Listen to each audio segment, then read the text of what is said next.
जय गुरु जी संगत जी गुरु जी की डिवाइन कॉल सत्संग प्लेटफॉर्म में आप सभी गुरु परिवार का हार्दिक स्वागत है। शुक्राना गुरु जी महाराज का कि उन्होंने ये सेवा मुझे दी कि मैं आप सभी गुरु परिवार के समीप आके गुरु जी के कल्याण महिमा अनुभव का वर्णन कर पा रही हूँ। अनंतम शुक्राना मेरे गुरु जी महाराज का। संगत जी, आज का जो सत्संग मैं आपके साथ शेयर कर रही हूँ वो सुरभि आंटी का सत्संग है। ये बहुत प्यारा सत्संग है, ब्लेसिंगफुल सत्संग है। तो मेरी विनती है सभी गुरु परिवार से कि आप सत्संग को अंत तक सुनिए, ध्यान से सुनिए, पूरा सुनिए। सत्संग का मतलब होता है सत्य का संग, और सत्संग की प्राप्ति जब ही होती है जब गुरु कृपा होती है।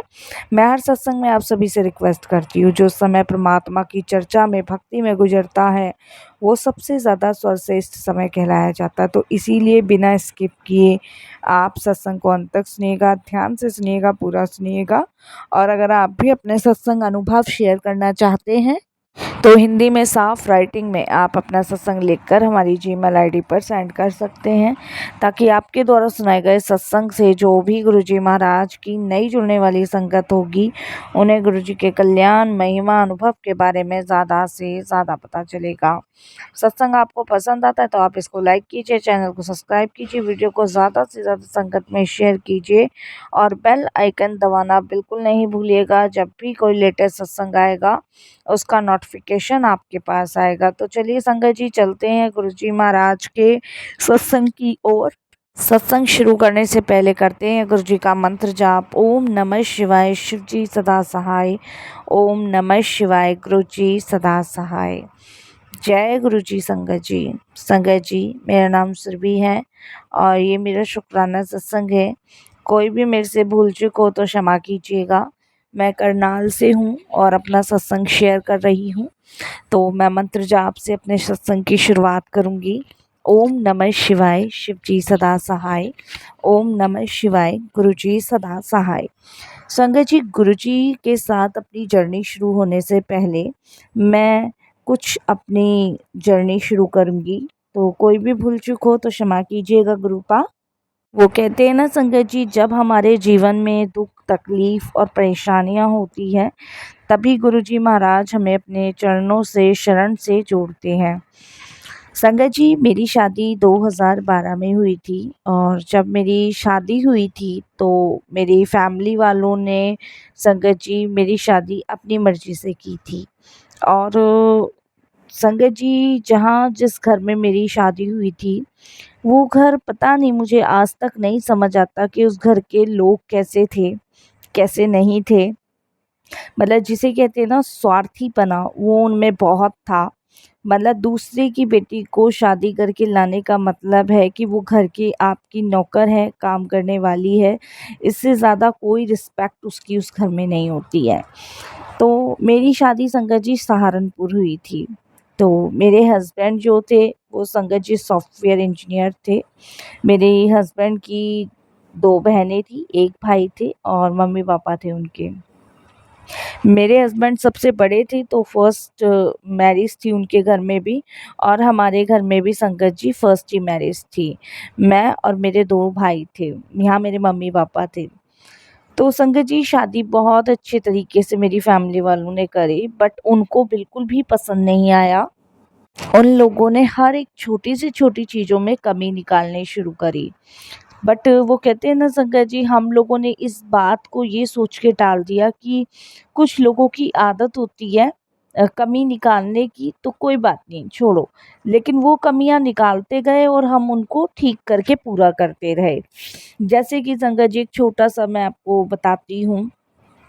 जब शादी हो गई थी तो मेरे फादर ने संगत जी मेरे हस्बैंड को एक बाइक दी थी। तो उस बाइक पे संगत जी थोड़े से स्क्रैच वगैरह देखो लाते हुए लग ही जाते हैं। तो इतना बड़ा इश्यूज़ भी नहीं होना चाहिए, बट है तो वो नई ना। तो संगत जी जब मेरी शादी होके मैं ससुराल गई, 4-5 दिन बाद ही मेरे हस्बैंड ने ये कहना शुरू कर दिया कि बाइक पे खरोच के निशान हैं, पता नहीं किसने बाइक यूज़ की है, तब तुमने शादी में पकड़ा दी। मैं अपने हस्बैंड को समझाती रही, बट संगत जी उनको समझ ही नहीं आती थी। तो इस चीज़ के लिए मैंने उनको बोला, मैंने कहा आप परेशान मत हो, मैं अपने पापा को कहती हूँ इस चीज़ के लिए, अगर ऐसा कुछ है तो वो बदल देंगे। संगत जी, मैंने अपनी फैमिली में ये बात कही तो मेरी फैमिली वालों ने कहा कि चलो नया-नया रिश्ता है, कोई बात नहीं। हमें अपने बेटे के लिए तो बाइक लेनी थी, कोई बात नहीं, तो ये बाइक जो है बेटे को दे देते हैं और तुम्हारे लिए फिर नई ले लेंगे। तो संगत जी देखिए, मेरे पापा ने इतना किया कि जो बाइक मेरे हस्बैंड को दी थी वो बाइक लेके मेरे बड़े भाई को दे दी। और संगत जी, मेरे हस्बैंड के लिए उन्होंने दूसरी बाइक ली। फिर भी संगत जी वो खुश नहीं थे। उनका कहना यही था कि अरे जो पहली चीज़ होती है पहली ही होती है, बाद की तो बाद की होती है। अब लोगों ने तो देख ही ली होगी। फिर भी चलो संगत जी, मैंने उस चीज़ पे भी मिट्टी डाली और ऐसी समय हमारा बीतता रहा। मेरे घर के काम को लेके संगत जी, मेरे खाना खाने तक में मेरी कमियाँ निकाली जाती थी। मैं सहती थी कि चलो कोई नहीं। मेरी माँ मुझे हमेशा समझाती थी कि नया रिश्ता है, कोई बात नहीं, थोड़ा बहुत होता है, झेल लो। हमने भी झेला है। तो ठीक है संगत जी, जैसे फैमिली ने बोला वैसे मैं झेलती चली गई, झेलती चली गई। धीरे-धीरे संगत जी घर में लड़ाइयाँ होनी शुरू हो गई, मायके भेजा नहीं जाता था, किसी तीज त्योहार पे नहीं भेजा जाता था। उसके बाद संगत जी मैं प्रेग्नेंट हुई। प्रेग्नेंट होने के बाद संगत जी मेरे से इतना-इतना काम घर में करवाया जाता था, बहुत-बहुत काम करवाया जाता था। मैं ऐसी हालत में भी काम करती थी और संगत जी काम करते-करते एक दिन क्या हुआ, मैं संगत जी कपड़े सुखाने के लिए बाल्टी लेके मैं ऊपर जा रही थी और जैसे ही मैं ऊपर गई, तो संगत जी 3rd फ्लोर पे था। नीचे हम लोग रहते थे और संगत जी 2 फ्लोर पे उन्होंने किराएदार रख रखे थे। कोई पूजा नहीं, कोई पाठ नहीं, सिर्फ़ किसी से कोई मतलब नहीं। किराएदारों को भी इस तरीके से ट्रीट करना कि किराएदार हैं और पैसे दे रहे हैं तो रह रहे हैं, हमारा कोई मतलब नहीं है। ख़ैर संगत जी, इस चीज़ को भी चलो छोड़ो। फिर उसके बाद मैं एक दिन कपड़े सुखाने गई और कपड़े सुखा के संगत जी मैं नीचे आई और संगत जी मेरा 6th मंथ चल रहा था और मेरे को संगत जी नीचे आते ही बहुत ज़्यादा पेट में दर्द हुआ। वो पेट में दर्द मेरे से संगत जी असहनीय था और संगत जी 10-5 मिनट मेरे पेट में दर्द हुआ, उसके बाद मुझे ब्लीडिंग आना शुरू हो गई। मुझे हॉस्पिटल ले जाया गया। हॉस्पिटल ले जाने के बाद संगत जी वहाँ डॉक्टर ने बोला कि ऑपरेशन करना पड़ेगा क्योंकि बच्चा जो है मिसकैरेज हो गया है।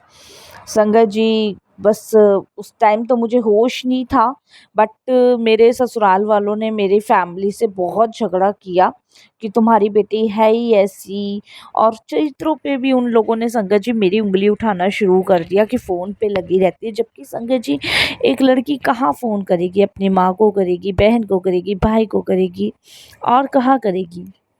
बट संगत जी जिसको इल्ज़ाम लगाने की आदत हो फिर उसका तो कुछ है ही नहीं समाधान। उसके बाद संगत जी मेरे को जब होश आया तो मैंने देखा हॉस्पिटल में कि मेरे पास कोई भी नहीं था। कोई भी नहीं था, मेरे पास सिर्फ़ मेरी फैमिली के मेंबर्स थे।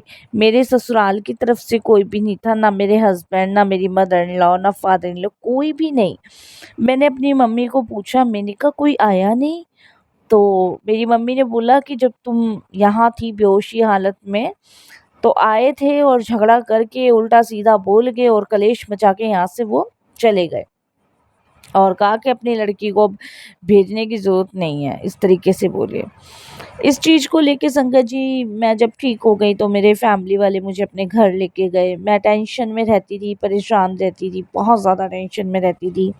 मेरे पापा ने, मेरे भाई ने संगत जी उन मेरे ससुराल वालों की कंप्लेंट जो थी पुलिस में करवाई, कोर्ट कचहरी हुए, बहुत एलिगेशंस उन लोगों ने हम पे लगाए, बहुत ज़्यादा लगाए। बट संगत जी जिसकी झूठ बोलने की, चोरी करने की, फ़रेब करने की, परेशान करने की आदत होती है ना, वो ये सब चीज़ें ना उनके लिए बड़ी नॉर्मल होती है। बट हम लोगों ने ऐसा कुछ किया नहीं था तो हम लोगों के पास संगत जी जवाब ही नहीं बनते थे कोर्ट के अंदर। पर ठीक है संगत जी, इस तरीके से मेरे हस्बैंड ने कह दिया कि ये मेरे घर से 20 लाख रुपए लेके गई है, इतनी ज्वेलरी चढ़ाई है, वो हमारी दो। अब संगत जी मैं कुछ लेकर नहीं आई तो क्या बोलूँ इस बारे में, मेरे को कुछ समझ नहीं आता था बिल्कुल भी। उसके बाद संगत जी बस ऐसी कोर्ट कचहरी चलते रहे। और इधर मैं परेशान थी, टेंशन में थी, बहुत ज़्यादा टेंशन में थी। मेरे को लोग ही वो समझ नहीं आए वो किस तरीके के इंसान थे, कैसे इंसान थे। आप बेटे की शादी करते हो, इतने धूमधाम से करते हो, बेटी की करते हो इतने धूमधाम से, तो ये सब चीज़ें करने के लिए। तो खैर संगत जी, कोर्ट कचहरी हुई और संगत जी डिवोर्स हो गया। डिवोर्स होने के बाद संगत जी मैं मायके में रहने लगी। तो कहते हैं ना संगत जी, एक परेशानी की वजह से इंसान एक रिश्ता छोड़ता है। बट इसके बाद भी संगत जी मतलब फैमिली के जो रिलेटिव्स होते हैं, रिश्तेदार होते हैं, पड़ोसी होते हैं, उन्होंने हमारी फैमिली को ताना मारना शुरू कर दिया। उन्होंने कहा कि वो इतनी जल्दी शादी हुई, डिवोर्स हो गया, मतलब बहुत सारी चीज़ें कहनी उन लोगों ने शुरू कर दी। खुद हमारे ही रिश्तेदारों ने, जैसे मेरे चाचा ने, मेरे ताऊ ने, मेरी ताई ने, मेरे आस पड़ोस ने, मेरे पापा के जानने वाले, मेरी मम्मी के जानने वाले, मेरे भाई बहनों के जानने वाले, उन लोगों ने ये सब चीज़ें कहनी शुरू कर दी। अब संगत जी, इन सब चीज़ों से ना ताना, वो कहते हैं ना टेंशन एक चिता का काम कर देती है, तो वो टेंशन, वो डिप्रेशन मुझे बहुत ज़्यादा हो गया था। मुझे समझ नहीं आ रहा था। मैं अक्सर मन में भगवान से ही पूछा करती थी कि मेरी किस्मत कौन से पत्थर से, कौन सी लकीरों से लिखी है जो मेरी लाइफ में ऐसा हुआ। मेरे साथ की जितनी भी मेरी फ्रेंड्स है बहुत अच्छे से अपनी लाइफ, अपना जीवन व्यतीत कर रही थी, बट मेरे साथ ऐसा क्यों हुआ। मन में बहुत सवाल रहते थे, किसी काम में मन नहीं लगता था, जहाँ देखो वहाँ यही पूछना कि क्यों छोड़ दिया, किस लिए छोड़ दिया, क्या हुआ था, और निभाना चाहिए था। मतलब ऐसे ऐसे मेरे को सुनने को मिलता था। दूसरा संगत जी, मेरे साथ की लड़कियों की शादियां होती थी, वो अपने मायके आती थी, मैं अपने घर ही रहती थी, और बच्चा भी मिस हो गया था। तो मैं तो बिल्कुल टूट चुकी थी। मैंने तो संगत जी अपने आप को एक कमरे में बंद कर लिया था। मैंने घर से बाहर जाना छोड़ दिया, लोगों से मिलना छोड़ दिया, बातें करनी छोड़ दी। अब बंदा घर में पड़ा पड़ा संगत जी क्या हो जाएगा, एकदम मूर्ति बन जाएगा। तो वो मूर्ति मैं बन गई थी। किसी काम में मन नहीं लगता था, कुछ चीज़ें करने का मन ही नहीं करता था। पर वो कहते हैं ना कि हमारे जीवन में दुख आने से अगर हमें परमात्मा मिलता है ना, तो ये दुख बहुत बढ़िया है हमारे जीवन में, इसे आना चाहिए। क्योंकि संगत जी, हर दुख के बाद एक सुख की किरण ज़रूर आती है। और शायद मेरे जीवन में इतना दुख मैंने अपनी लाइफ में झेला, उसके बाद अगर मुझे गुरुजी मिले हैं ना, तो ये दुख भी दुख नहीं लगता, ये भी सुख ही लगता है मुझे। तो इसके लिए तो मैं गुरुजी का बहुत शुक्राना करती हूँ कि एक दुख मिलने के बाद मुझे गुरुजी मिले, तो ऐसे दुख मुझे रोज मिले, क्योंकि इसके बाद मुझे गुरुजी मिलने हैं। तो संगत जी, ऐसे ही मैंने अपने आप को बंद कर लिया। फैमिली समझाती थी, भाई मम्मी पापा सब समझाते थे, बट नहीं, मन नहीं करता था, बिल्कुल कहीं जाने का मन नहीं करता था। पापा ने एक टूर भी बनाया था संगत जी, मनाली का, बट मैंने उसके लिए भी मना किया। तो तबीयत खराब रहती थी, वीक रहती थी, टेंशन की वजह से। फैमिली वाले बोलते तू चिंता मत कर, हम हैं तेरे साथ, बट फिर भी तबीयत खराब रहती थी। तो एक दिन मेरी तबीयत बहुत ज़्यादा ख़राब हो गई, तो पापा ने डॉक्टर्स को बुलाया, दिखाया, तो डॉक्टर ने बोला कि सबसे ज़्यादा इसकी टेंशन इसको मार ले रही है, जब तक ये टेंशन करना नहीं छोड़ेगी तब तक ये ठीक नहीं होगी। मेरा वेट भी संगत जी 25 केजी रह गया था खाली। आप सोचो 25 केजी क्या होता है। 25 केजी मेरा वेट था, इतनी वीक हो गई थी मैं। खड़े खड़े मुझे चक्कर आते थे, आंखें मेरी सूजी रहती थी रोते रोते। तो संगत जी, ऐसी मतलब बुरा हाल मेरा हुआ पड़ा था बहुत ज़्यादा। तो हमारे यहाँ एक वैद्य जी हैं, तो मम्मी ने कहा कि मैं इसको ना कल वैद्य जी के पास ले जाऊंगी। नहीं, ऐसे तो ये इसको कुछ भी हो जाएगा, इतना वेट कम है, डॉक्टर्स दवाई दे रहे, लग नहीं रही। तो पापा बोले कि हाँ, वैद्य जी के पास लेके चलना। तो वैद्य जी का घर हमारे घर से करीबन संगत जी, ये समझ लीजिए आधे पौना घंटा लगता है उनके घर तक पहुँचने में। तो मैं और मम्मी और पापा जो थे चले गए वैद्य जी के पास। तो वैद्य जी के पास गए तो वैद्य जी, संगत जी घर में नहीं थे। और वहाँ पे हमने पूछा कि वैद्य जी कहाँ हैं, तो उन्होंने कहा आज उनके घर पे ना गुरुजी का सत्संग है, तो आज वो आएंगे नहीं। तो हमने कहा अच्छा गुरुजी का सत्संग है कि हाँ, आज उनके यहाँ पे गुरुजी का सत्संग है तो वो आज आएँगे नहीं। तो संगत जी मेरी मम्मी बोली कि उनका एड्रेस पता तो आप फ़ोन पे पूछ लो कि भई थोड़ी देर के लिए आ जाएँ तो। तो उन्होंने कहा जी आज वो आएँगे नहीं, छुट्टी पे हैं, वो बोल के गए थे, बाकी नंबर है अगर आप बात करना चाहो तो कर लो। तो वैद्य जी से संगत जी हमारी काफ़ी अच्छी जान-पहचान थी और काफ़ी पुरानी थी। तो मम्मी ने वैद्य जी को फ़ोन किया तो वैद्य जी ने मम्मी को बोला अरे, अरे! बहुत अच्छी जान-पहचान थी, नाम बताया तो वैद्य जी ने कहा अरे आप दुकान पे क्या कर रहे हो? आप घर आ जाओ। तो मम्मी बोली कि घर तो मैंने देखो आपका देखा नहीं है, मैंने तो दुकान ही देखी है। तो वैद्य जी बोलते हैं आप वहीं रहो, मैं लड़के को भेजता हूँ। तो संगत जी आधे घंटे हम वहीं रहे और उसके बाद उन्होंने अपने बेटे को भेजा और बेटे के साथ हम लोग संगत जी वैद्य जी के घर गए। वैद्य जी के घर पे संगत जी तैयारियां चल रही थी गुरुजी के सत्संग की। तो वैद्य जी ने कहा कि देखो कितने भाग्यशाली हो, गुरुजी तो जिसका कल्याण करना होता है ना उसको बुला लेते हैं। हो सकता है आज आपका कल्याण करना तो देखो आपने फ़ोन किया और बुला लिया, आज गुरुजी का सत्संग है। तो हमें तो गुरुजी के बारे में उस टाइम कुछ नहीं पता था। तो उसके बाद संगत जी हम लोग बैठ गए और थोड़ी देर में गुरुजी का दरबार सजा, बहुत सुंदर दरबार सजा और उसके बाद सत्संग, शबद बानी और वेलकम बैंड ये बजना शुरू हुआ। संगत जी मैं तो वहाँ बैठ के बस आनंद में हो गई, मतलब हर चीज़ भूल गई गुरुजी के पास बैठने के बाद।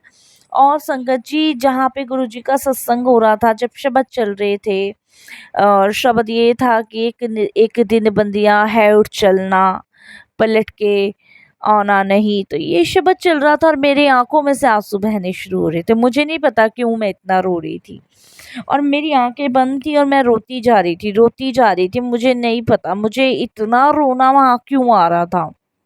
उसके बाद चाय प्रसाद मिला, चाय प्रसाद संगत जी मैंने लिया, फिर भी मैं रोती जा रही, मेरा रोना नहीं बंद हो रहा था। थोड़ी देर बाद संगत जी एक शब्द और चला। शब्द इतना वो प्यारा था संगत जी कि उसने मुझे साक्षात गुरुजी महाराज के दर्शन करा दिए। और संगत जी शब्द सुनने के बाद राजन के राजा महाराजा ये शब्द था वहाँ पे।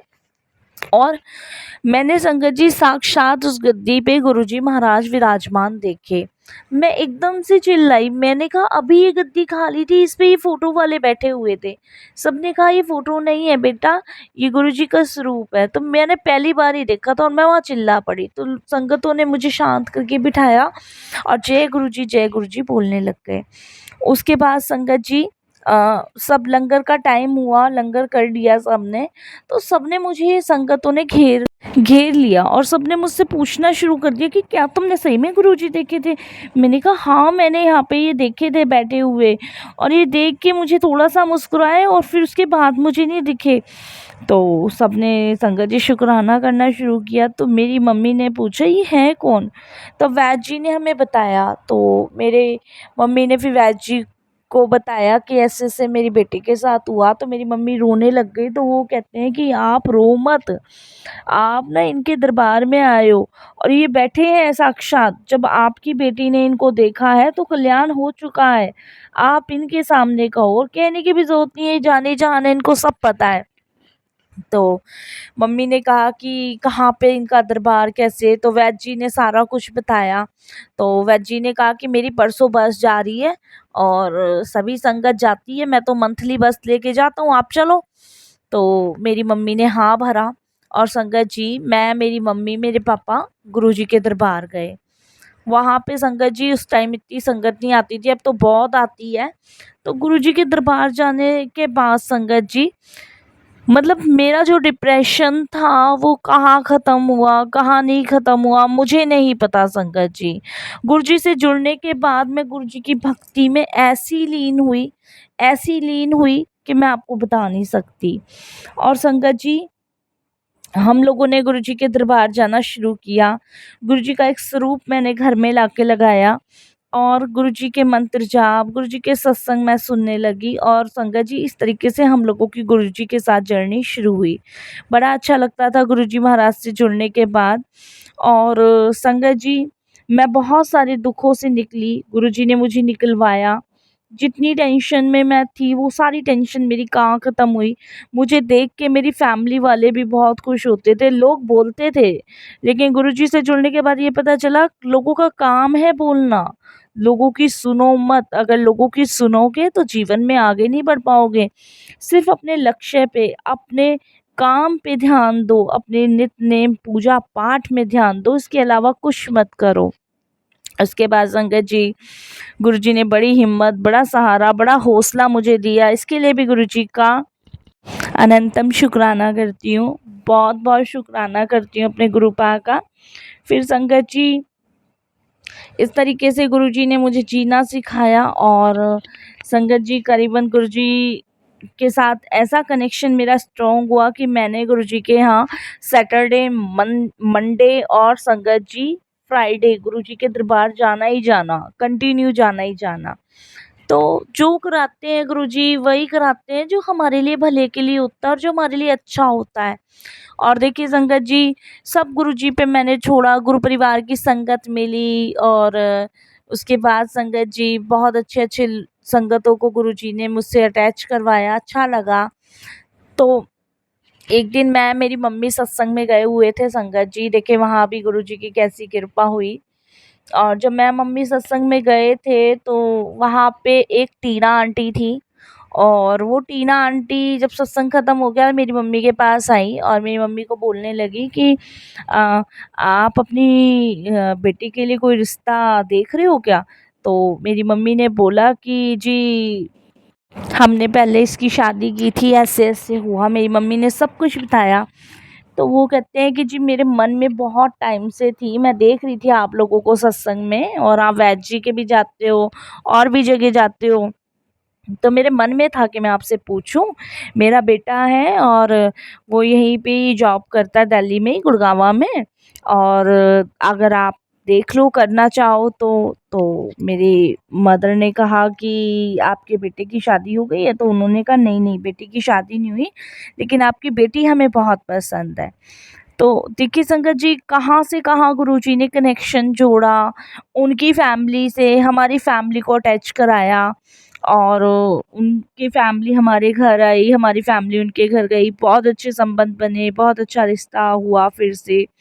और संगत जी, गुरुजी की कृपा से बहुत अच्छी फैमिली मिली, गुरु परिवार की संगत मिली, इतनी प्यारी मेरी मदर इन लॉ हैं, हस्बैंड हैं, फादर इन लॉ हैं और एक सिस्टर है उनकी, वो भी बहुत अच्छी है जो बैंगलोर में शिफ्ट है। मुझे एक बेबी भी है अब। तो ये गुरुजी की कृपा, ये गुरुजी की मेहर है। तो कहती हूँ मैं, अगर ऐसे दुख मिलके गुरुजी मिलते हैं ना तो ये दुख बेटर है। आज हम अपनी लाइफ में बहुत हैप्पी हैं, खुश हैं, मालिक की कृपा से, उनके आशीर्वाद से। तो जितना उनका मैं शुक्राना करूँ कम ही लगता है साथ संगत जी, बहुत कम लगता है। ऐसा लगता है कि कुछ कहा ही नहीं, अभी और बोलूँ और बोलूँ। तो ये शादी, ये कनेक्शन गुरुजी ने कराया और सारी टेंशन, सारा डिप्रेशन, सारी परेशानियाँ सब गुरुजी ने दूर करी। तो शुक्राना गुरुजी, बहुत-बहुत शुक्राना। ऐसे ही आप मेरे हस्बैंड को, मेरी फैमिली को, मेरे बच्चों को ब्लेस करते रहना।